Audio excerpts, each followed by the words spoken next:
What's up, folks? How's it going? This is Watch. Hope you guys are all doing well. And today we're going to be talking about my favorite ultra low budget smartphones that are currently available in early 2021. We're going to be taking a look at three different devices ranging from my price point of under $250 all the way down to about $120. Now, those numbers are a small fraction of some of the premium end smartphones that you can get. Samsung Galaxy S21 Ultra, iPhone 12 Pro Max sometimes go well over $2,000 given certain configuration. What we're trying to understand is when you go bottom of the barrel with these ultra cheap smartphones, are they really worth it from a reliability, quality perspective, and can you use them on a day-to-day basis either for work or for general use? Now, the specific devices that we're going to be talking about in this video are the UMIDIGI A7 Pro and the Xiaomi Poco X3, as well as the new M3 that got released just a few weeks ago. Now, I've been testing out the UMIDIGI A7 Pro for almost 11 months now, and you can typically find these for around $140 all the way down to $120 on Amazon.com and .ca. Now, I've been using the Poco X3 pretty much on a daily basis for over 4 months now, and I got it originally off of AliExpress for around $220, and these days it even goes on sale for around $208. And the Xiaomi M3 just recently came out a few weeks ago. I got it for around $137, which is pretty darn insane considering its specifications and overall capabilities. Now, firstly, let's get into the overall physical form factor, build quality, things like that. In terms of materials, basically the A7 Pro and Xiaomi M3 are pretty much identical in terms of build quality, with the exception that you do have Gorilla Glass on the front of the Xiaomi phone versus you don't have that on the A7 Pro. It's pretty much plastic front to back and kind of a generic glass finish on the display. Now, the Poco X3 is definitely the best in terms of overall build quality. We have Gorilla Glass 5 on the display, as well as an aluminum frame construction internally, so it's definitely more rigid and solid in terms of its overall fit and finish. The plastic also feels a little bit more premium in the hand as well. Now, unlike the more premium smartphones out there which take away the headphone jack, we actually have a 3.5mm connection as well as a USB-C connection on all three devices, which is nice to see, as well as a fingerprint scanner which is side mounted on the Xiaomi phones and rear mounted on the UMIDIGI phone. Furthermore, in terms of the overall footprint, dimensional differences will throw up the weight as well as the overall footprint and thickness of all three devices, but all this is going to be really governed by the size of the display, which the X3 has the largest at 6.6 versus 6.5 on the M3, and the A7 Pro is the smallest display at 6.3 inches. Funny enough, the M3 and the A7 Pro have the exact same native resolution of 2340 by 1080, but since we have the smaller display on the A7 Pro, it has a higher PPI count, about 409 versus 395 on the M3. The X3 does have a slightly higher resolution than the other two phones, but not by much, 2400 by 1080p with a PPI count about 395, the same as the M3. Now, the one absolute killer feature of the Poco X3 is the 120Hz HDR10 certified display. That's pretty much unheard of for a smartphone in this price range. You typically have to go to a super high premium smartphone to get anything above 60 Hz in terms of the screen refresh rate, and it's a feature seriously lacking by most smartphones, including the new generation of iPhones. And in terms of the overall color rendition and everything like that, certainly the X3 is the best. It's IPS, again HDR10 certified. We also have an IPS display on the Xiaomi M3, and it's fairly similar in terms of color rendition, although it's not as bright. We're at 400 nits versus 450 nits on the Poco X3, and although given the high resolution of the A7 Pro, which renders out very sharp overall details, it's definitely a very usable display. Just the color rendition, brightness, and overall accuracy of the display isn't up to par compared to the Xiaomi phones, but certainly a passable display for day-to-day use for most people out there. Now, in terms of the internal specifications, what's really cool about the Xiaomi phones is that you're pretty much getting the same internal hardware that's found on other popular Android devices, like on the Google Pixel, the Huawei phones, as well as OnePlus, all use Qualcomm SoCs to power their devices. Specifically on the Poco X3, we're using the 8nm Snapdragon 732G. It's comprised of 2 performance cores clocked at around 2.3 GHz and 6 high-efficiency cores clocked at around 1. 1.8 gigahertz, integrated Adreno 618 GPU, as well as 6 gigabytes of RAM and either 64 or 128 gigabytes of long-term storage. And luckily, with all three of these devices, you have the option to expand your memory via the micro SD card slot, which is nice. Now, the even cheaper Poco M3 uses a Qualcomm 662 8-core CPU with an Adreno 610 GPU, 4 gigabytes of RAM, and similar storage configuration.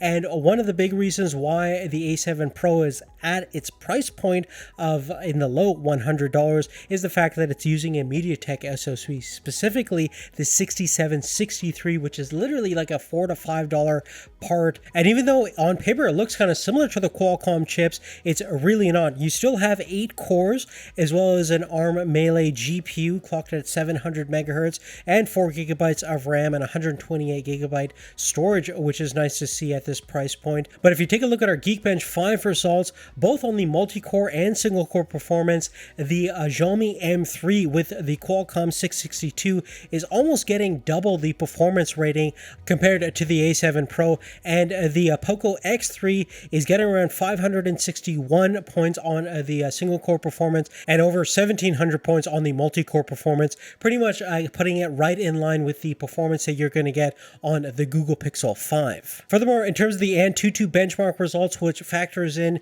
the GPU performance, we're getting just about 111,000 points on the A7 Pro, about 176,000 points on the M3, and over 265,000 points on the Poco X3. In terms of actually using each smartphone, certainly the most fluid, seamless experience is going to be on the Poco X3. It's pretty much on par with, again, most of the mid to premium end smartphones that you're going to find out there. And the big experience difference is going to be the 120 hertz refresh rate. Everything looks super smooth, super fast in terms of response time. The camera loads up very, very fast. It's very efficient in terms of downloading different applications and playing games. It's pretty much a no compromise phone from a performance perspective. The M3 is very similar. It can get a little bogged down at times, but I would say 95 to 98% the same overall experience that you're going to get with the X3. And from a pure utilitarian standpoint, the A7 Pro is certainly a functional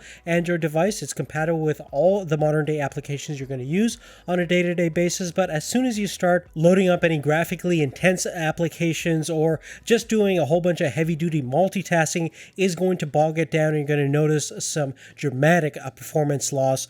Certainly is not recommended for anybody that really depends on their smartphone for a day-to-day use, and certainly if you're going to be working on your smartphone, it's definitely going to be a challenge. Possible nonetheless, but a challenge. It's a great smartphone for small kids, teens, specifically on a budget. It's very capable and certainly usable as well, but just not as fast, as fluid, and as seamless as the other smartphones or what you're going to get from an iPhone or other premium or mid-grade Android devices. Now, on the big plus side is that the A7 Pro does utilize a stock Android UI.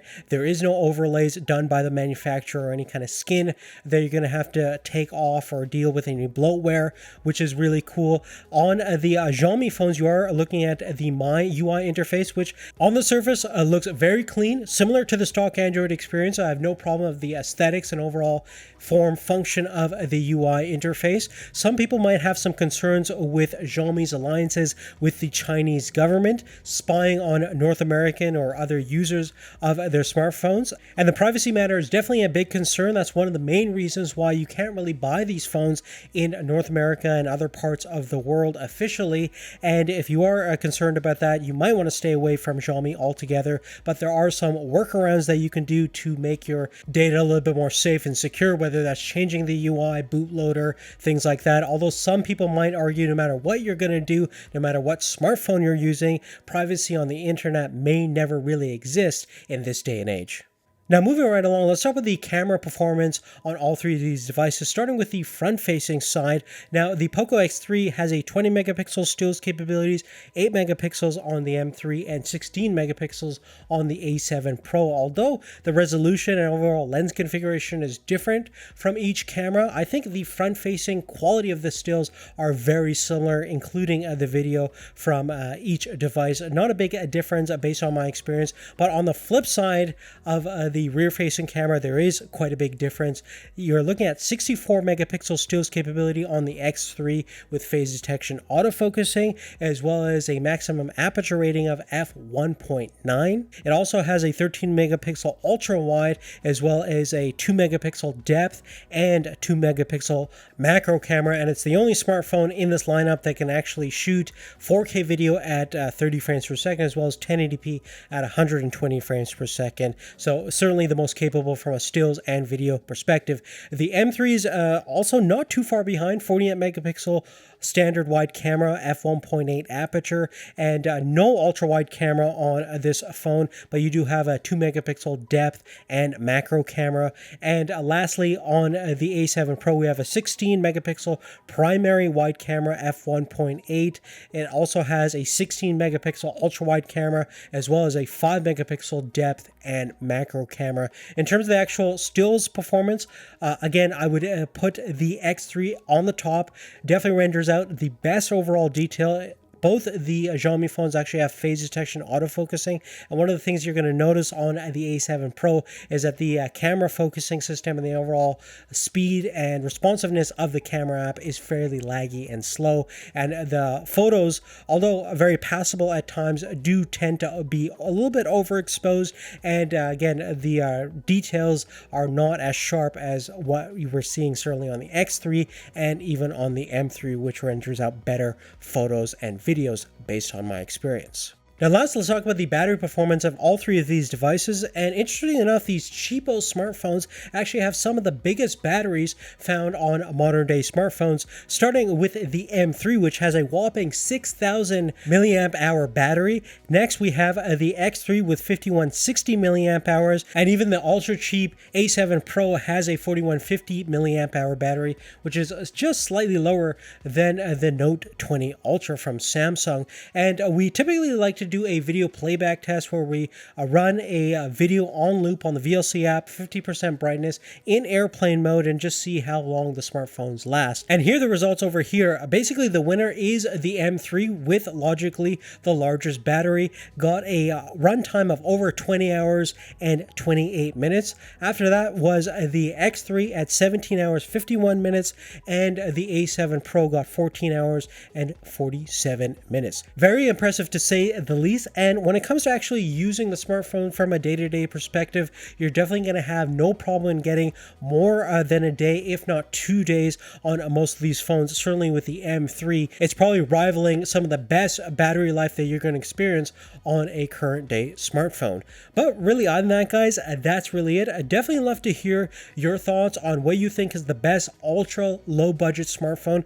For my money, I don't think you can get better than either the M3 or the X3 from Xiaomi. If you can get over some of the privacy concerns by doing some of the workarounds that are available online, I think it's an unbeatable smartphone that pretty much has the same internal hardware and architecture that you find on a Google Pixel phone, on a OnePlus phone, but you're not really paying the extra price for the brand marketing and things like that.